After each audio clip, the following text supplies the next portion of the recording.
Mia, when you were talking about the tobacco industry, I was actually thinking about a situation we faced together at the MNG when we were together, when you actually had written a piece, or your team had written a piece about a campaign that the tobacco industry in South Africa had undertaken, then a public campaign against the illicit tobacco industry.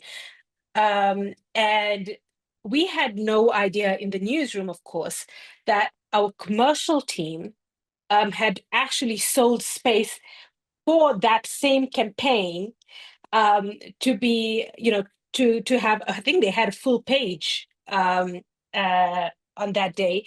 Meanwhile, on almost the page opposite, we have Mia's team, or I'm not sure if it was you yourself who'd written it, Mia. I don't recall.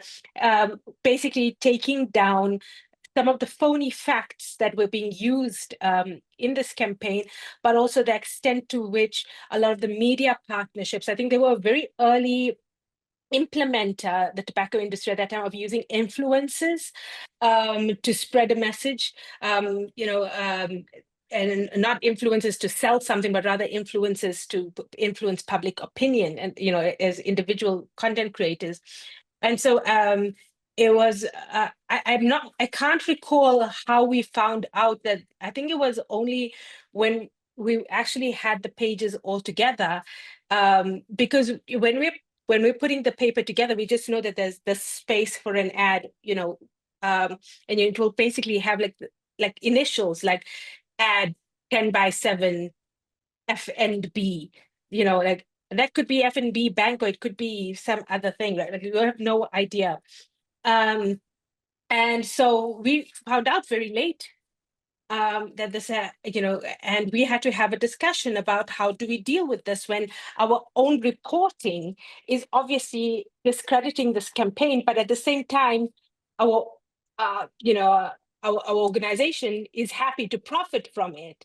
And it was, and again, the consideration to be made was there's not much advertising to be had.